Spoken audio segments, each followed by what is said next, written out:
हरि ओम तत्सत। अध्यात्म रामायण बालकांड सप्तम सर्ग। परशुराम जी से भेंट। सूत जी बोले, श्री रामचंद्र जी के मिथिलापुरी से 3 योजन चले जाने पर नृपश्रेष्ठ दशरथ जी ने अत्यंत घोर अपशगुन देखे। तब उन्होंने वशिष्ठ जी को प्रणाम करके पूछा, मुनिश्रेष्ठ, क्या कारण है कि चारों ओर भयंकर अपशगुन दिखाई पड़ रहे हैं? वशिष्ठ जी ने कहा, इन अपशकुनों से किसी आगामी भय की सूचना होती है, किंतु साथ ही यह भी सूचित होता है कि फिर शीघ्र ही अभय प्राप्त होगा। क्योंकि देखो, तुम्हारी दाईं ओर शुभ सूचक मृगगण जा रहे हैं। वशिष्ठ जी के ऐसा कहते ही बड़ा प्रचंड वायु चलने लगा।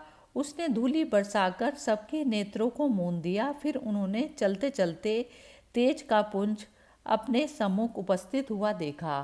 फिर उन्होंने करोड़ों सूर्यों के समान तेजस्वी, विद्युत पुंज के समान प्रभा संपन्न, महाप्रतापी, तेजो राशि, नील मेघ की सी अब आभा वाले, उन्नत काय, जटा जूटधारी, हाथ में धनुष और परशु लिए, प्राणियों का नाश करने वाले साक्षात काल के समान परशुराम जी को आते देखा। उन्होंने देखा कि कार्तवीर्य का वध करने वाले और गर्वीले क्षत्रियों का मान मर्दन करने वाले परशुराम जी, जो दूसरे यमराज के समान हैं, महाराज दशरथ जी के सामने खड़े हैं।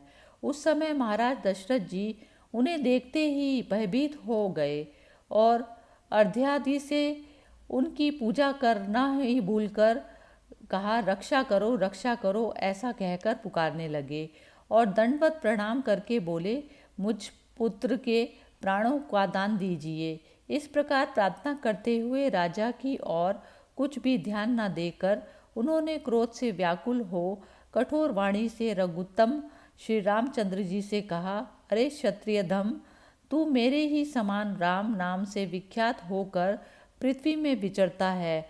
सो यदि तू वास्तव में क्षत्रिय है तो मेरे साथ द्वंद्व युद्ध कर। एक पुराने जीर्ण शीर्ण धनुष को तोड़कर व्यर्थ ही अपनी प्रशंसा कर रहा है।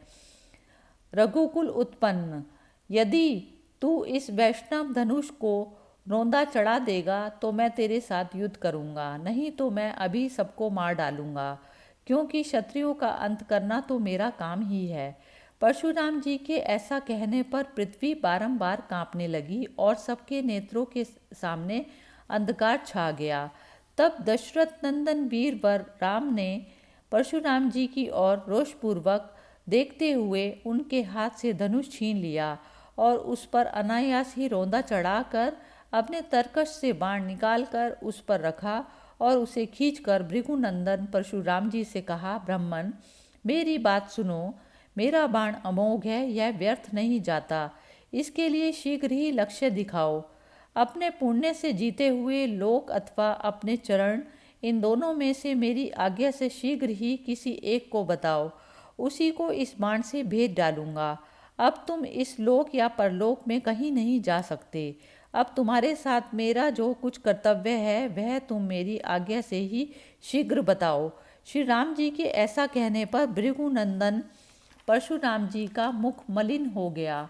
फिर उन्होंने पूर्व वृतांत को स्मरण करके कहा, हे राम, हे राम, हे महाबाहो, मैंने आप परमेश्वर को जान लिया। आप साक्षात संसार की उत्पत्ति, स्थिति और प्रलय के कारण पुराण पुरुष भगवान विष्णु हैं। मैं बाल्यावस्था में तप के द्वारा भगवान विष्णु की आराधना करने के लिए अकस्मात परम पवित्र चक्र तीर्थ में पहुंचा और वहां प्रतिदिन अनन्य भाव से तपस्या करते हुए मैंने परमात्मा नारायण भगवान विष्णु को प्रसन्न किया। हे रघुश्रेष्ठ, उस समय शंख चक्र गदाधारी प्रसन्न वदन देवेश्वर विष्णु ने मुझसे प्रसन्न होकर कहा। तब श्री भगवान बोले, हे ब्राह्मण, तपस्या छोड़कर खड़े हो। तुम्हारा महान तप सफल हो गया। तुम मेरे चित्तदंश से युक्त होकर जिसके लिए यह तपस्या करने का कष्ट उठाया है, उस पृथघाषी श्रेष्ठ कार्तवीर्य का वध करो और फिर 21 बार समस्त क्षत्रियों को मारकर संपूर्ण पृथ्वी कश्यप जी को दे शांति लाभ करो।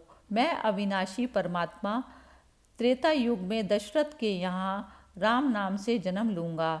उस समय मेरी परम शक्ति सीता के सहित तुम मुझे देखोगे।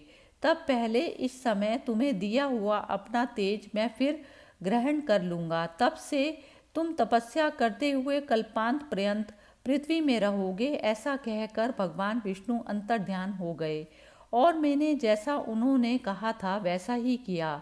हे राम, आप वही विष्णु हैं। ब्रह्मा की प्रार्थना से आपने जन्म लिया है। आपका जो तेज मुझ में स्थित था वह आज आपने फिर ले लिया। हे प्रभु, आज मेरा जन्म सफल हो गया जो मैंने आपको पहचान लिया, क्योंकि आप तो ब्रह्मा आदि से भी अप्राप्य और पृथ्वी प्रकृति से भी परे माने गए हैं। आप में अज्ञान जन्य जन्म आदि 6 भाव विकार नहीं हैं तथा आप गमन आदि से रहित निर्विकार और पूर्ण हैं। जल के फेन समूह और अग्नि के धुएं के समान आपके आश्रित और आप ही को विषय करने वाली माया नाना प्रकार के विचित्र कार्यों की रचना करती है। मनुष्य जब तक माया से आवृत रहते हैं तब तक आपको नहीं जान पाते। विद्या की विरोधनी यह अविद्या जब तक विचार नहीं किया जाता तभी तक रहती है। अविद्याजन्य देह आदि संघातों में प्रतिबिंबित हुई चित्त शक्ति ही इस जीव लोक में जीव कहलाती है। यह जीव जब तक देह, मन, प्राण और बुद्धि आदि में अभिमान करता है तभी तक कर्तृत्व, भोक्तृत्व और सुख दुख आदि को भोगता है। वास्तव में आत्मा में जन्म मरण आदि संसार किसी भी अवस्था में नहीं है और बुद्धि में कभी ज्ञान शक्ति नहीं है। अविवेक से इन दोनों को मिलाकर जीव संसारी हूँ ऐसा मानकर कर्म में प्रवृत्त हो जाता है। जल और अग्नि का मेल होने से जैसे जल में उष्णता और अग्नि में शांतता उत्पन्न हो जाती है, उसी प्रकार जड़ बुद्धि का चेतन आत्मा से संयोग होने में उसमें चेतनता और चेतन आत्मा का जड़ बुद्धि से संयोग होने में उसमें कर्तृत्व, भोक्तृत्व आदि जड़ता प्रकट हो जाती है। हे राम, जब तक मनुष्य आपके चरण कमलों के भक्तों का संग सुख निरंतर अनुभव नहीं करता तब तक संसार के दुख समूह से पार नहीं होता। जब वह भक्त जनों के संग से प्राप्त हुई भक्ति द्वारा आपकी उपासना करता है तब आपकी माया शनै शनै चली जाती है और वह क्षीण होने लगती है। फिर उस साधक को आपके ज्ञान से संपन्न सद्गुरु की प्राप्ति होती है और उन सद्गुरु देव से महावाक्य का बोध पाकर वह आपकी कृपा से मुक्त हो जाता है। अतः आपकी भक्ति से शून्य पुरुषों को 100 करोड़ कल्पों में भी मुक्ति अथवा ब्रह्म ज्ञान प्राप्त होने की संभावना नहीं और इसीलिए उन्हें वास्तविक सुख मिलने की भी संभावना नहीं है। अतः मैं यही चाहता हूँ कि जन्म जन्मांतर में आपके चरण युगल में मेरी भक्ति हो और मुझे आपके भक्तों का संग मिले, क्योंकि इन्हीं दोनों साधनों से अविद्या का नाश होता है। संसार में आपकी भक्ति में तत्पर और भगवत रूप अमृत की वर्षा करने वाले भक्तजन संपूर्ण लोक को पवित्र कर देते हैं। फिर वे अपने कुल में उत्पन्न हुए पुरुषों को पवित्र कर देते हैं। इसमें तो कहना ही क्या है। हे जगन्नाथ, आपको नमस्कार है। हे भक्ति भावन, आपको नमस्कार है। हे करुणामय, हे अनंत, आपको नमस्कार है। हे रामचंद्र, आपको बारंबार नमस्कार है।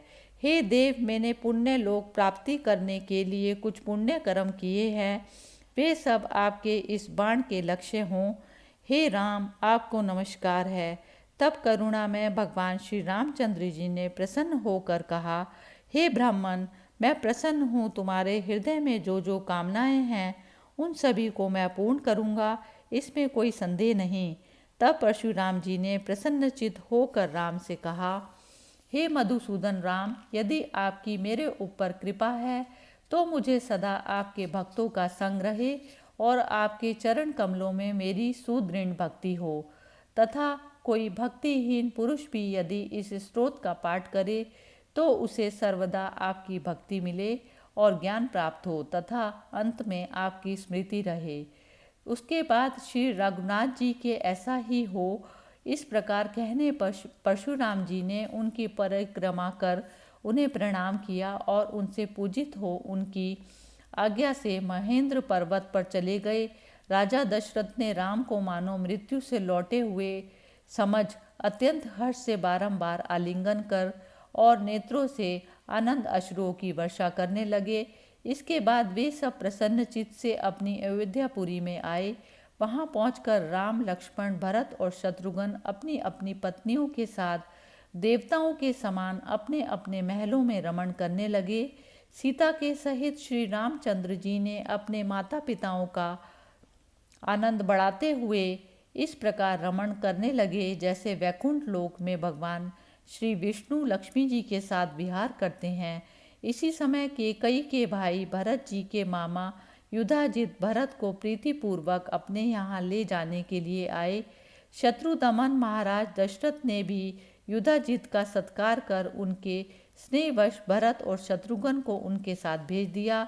उसके बाद देवी कौशल्या राम और सीता के सहित इस प्रकार सुशोभित हुई जैसे पुलोम पुत्री शची और इंद्र के सहित देव माता अदिति शोभायमान होती हैं, जिनके गुणगण ब्रह्मा आदि सकल लोकपालों में प्रसिद्ध हैं, जिनकी कीर्ति संपूर्ण लोकों में गाई जाती है, जो सारे मनुष्यों के आनंद समूह की मूर्ति है, जो नित्य शोभा धाम निर्विकार अनंत वैभव और सदा मायातीत होकर भी माया कार्यों का अनुसरण करते हुए सदा मनुष्यों के समान प्रतीत होते हैं।